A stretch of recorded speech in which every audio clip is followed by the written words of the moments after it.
Hello, welcome back. Good day, mate, as the Australians say. So to follow up from my system, remember we talked about your basic sentence form, subject, verb, complement.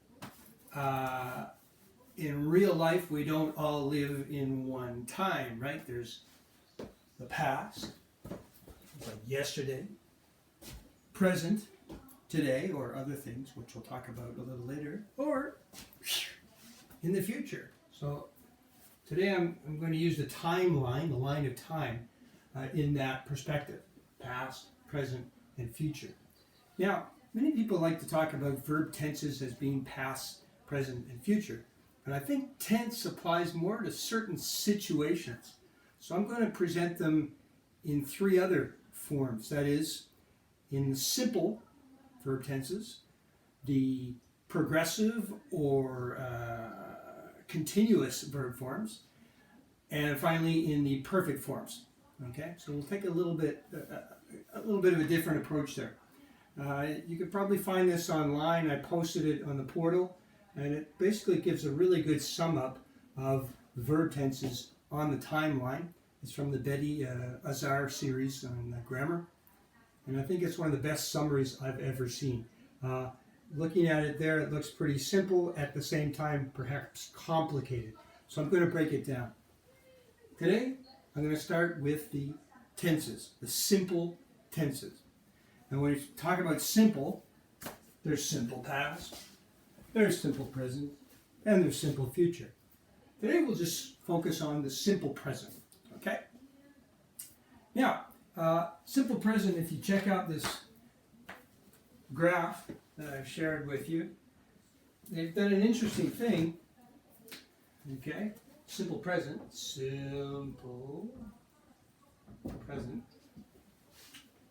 they don't say it's now. Okay, now this is something different from French.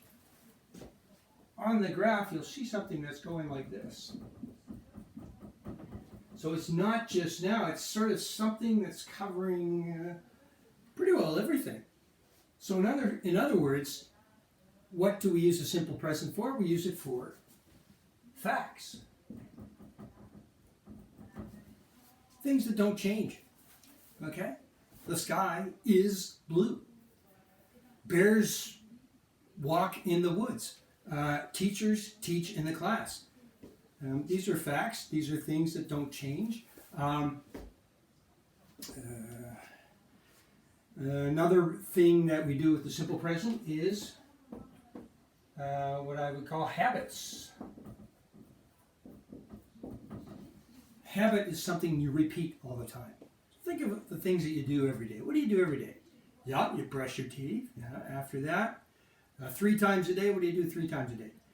You eat. Yeah, supposedly, normally, we eat, have breakfast, lunch, and supper. So, you eat every day. Other habits you have, well, for example, if you want to be a good piano player, what do you have to do every day? Practice. I practice every day. That's how I become a good piano player. These are habits, things that we repeat all the time. And another point that we might not think about is states of being.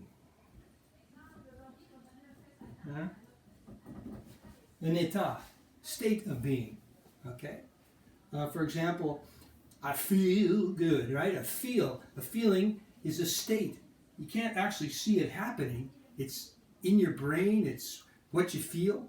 And there's a whole list of words that go with states. Like seem. That seems suspicious.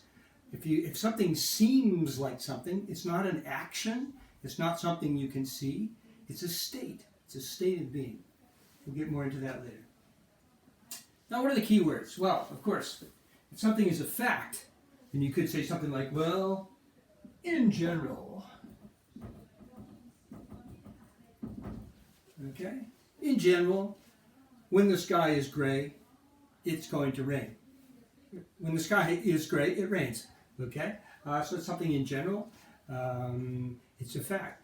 According to the Larousse dictionary,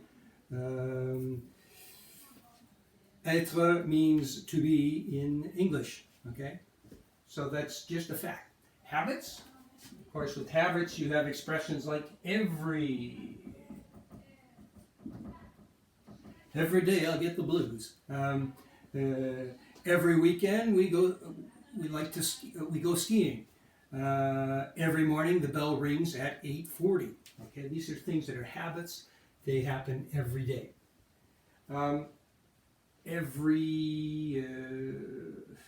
In general, adverbs of frequency. Usually, sometimes I feel like a motherless child. Usually, sometimes, never. These all take the simple present. Now, of course, this is all theory. What the heck is simple present? Come on, Morgan, give us some examples. I mean, let's see what's on the... Well, let's take a verb, okay? For example, walk. Michael Jackson, moonwalk. It's very simple, much simpler than in French, right? You simply take the verb, there it is. I walk, you walk, they walk. There's just one rule. Basically, it's in third person singular. You add an S. So I walk, he, she walks. My dog walks around the block. Okay. Other than that, there's nothing else. It's so simple, we forget. Huh? Very often the Francophone will forget. I say, hey, he walked to school yesterday. Or he walked to school every day. They forget to put the S on that. So it's very, very common. Now, the auxiliaries, which we talked about in the form, basically you have do or does. That's it. Do you like ice cream? Does he drive to school in a Lamborghini? Okay. I do not like English. She doesn't think it's a good idea. Okay, so do and does are the auxiliaries. So with all this information, you can take any sentence and run through the system. Okay? So if I say, for example, Joe drives to school. What do you got? What do you have? You've got your subject, you've got your verb, you've got your complement, right? Let's go through the system. Joe drives to school. Joe does not drive to school. Does Joe drive to school? Where does Joe drive to? And who drives to school? Repeat that 1,000,000 times and you've got the simple present down. Okay, next video, we're going to the past. Stay tuned.